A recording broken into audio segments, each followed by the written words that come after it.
नमस्कार, मैं अनीता पांडे और आप देख रहे हैं पब्लिक की आवाज न्यूज। इस वक्त हम मौजूद है विरार पूर्व के वसई विरार शहर महानगर पालिका परिसर में।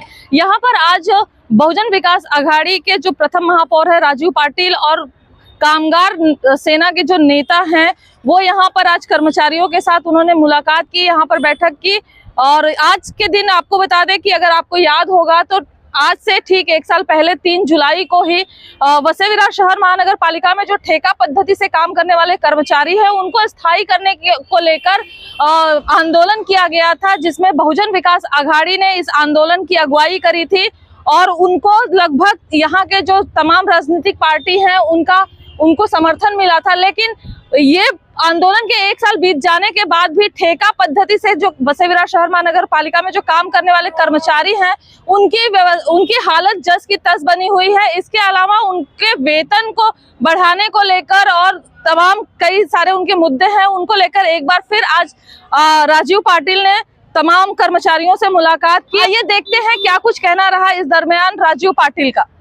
देखिए, वसई विरार महानगर पालिका में जो कर्मचारी है वो लगभग दुर्दैव की बात है 80% कर्मचारी वो अभी भी या तो ठेके में है या तो रोजंदारी पे है।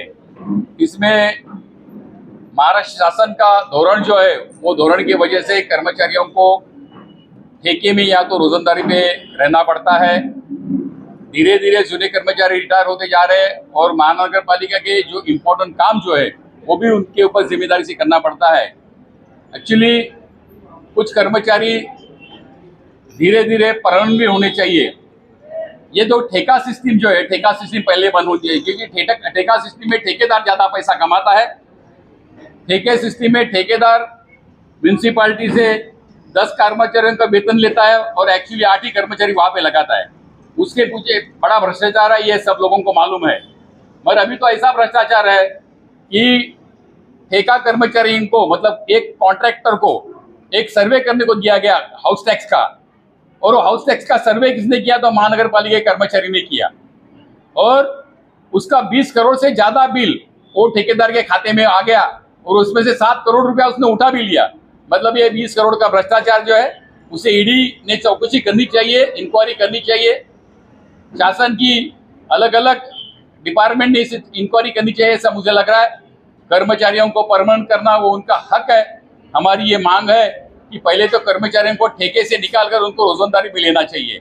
उसमें से बहुत से ठेकेदार जो है वो बेचारे एजबार भी हुए। और महानगर पालिका की जो घटना ने अपने महाराष्ट्र शासन ने जो कर्मचारी भर्ती के लिए एक आराखड़ा बनाया है वो हिसाब से भर्ती करनी चाहिए, तो उसमें से ये कर्मचारियों को पहले लेना चाहिए, ऐसा मुझे लग रहा है।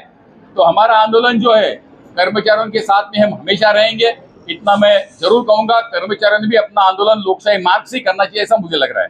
सर, इससे ये अगर 4 साल छोड़ दे तो उससे पहले सत्ता में महानगर पालिका में सत्ता आपकी थी, तब इस बारे में देखिए सत्ता किसकी है, सत्ता किसकी भी है, मगर ये जो धोरण जो है वो महाराष्ट्र शासन का धोरण है। महाराष्ट्र शासन ने ये धोरण बनाना चाहिए और कर्मचारियों को उस वक्त से हम लोग चाहते हैं कि परमानेंट कर्मचारी होनी चाहिए। मगर हमारे को कर्मचारी भर्ती की हमारे को महानगर पालिका को डायरेक्ट ऑर्डर ही नहीं है, हमारी ड्यूटी नहीं है, वो तो शासन करते है, तो शासन नहीं करना चाहिए। आज 3 जुलै सर्वप्रथम मी प्रशासनाला महापालिका स्थापना दिवसाच्या शुभेच्छा देतो।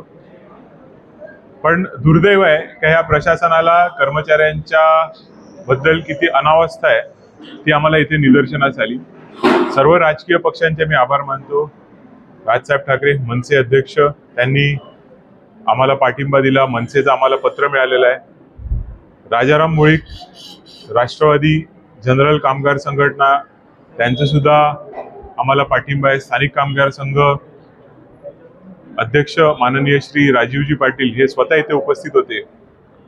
कामगारांच्या प्रश्नांसाठी गेली 3 दशकं ज्वलंतपणे पालघर ठाणे जिल्ह्यामध्ये धडाडणारे असं आमचे नेतृत्व कामगार नेते राजीवजी पाटील यांच्या मार्गदर्शनाखाली जर वेळ पडली तर मनसेच्या खांद्याला खांदा लावून आम्ही मनसे स्टाईल सुद्धा आंदोलन करू। त्याचबरोबर आता कर्मचाऱ्यांचे विविध प्रश्न आहेत, निरंजन डावखरे देखील आपल्यासोबत आहेत. तर कशा प्रकारे आता पुढे जाणार? अधिवेशन कालावधी आहे. अधिवेशन कालावधीमध्ये हा प्रश्न आम्ही ऐरणीवर घेऊ.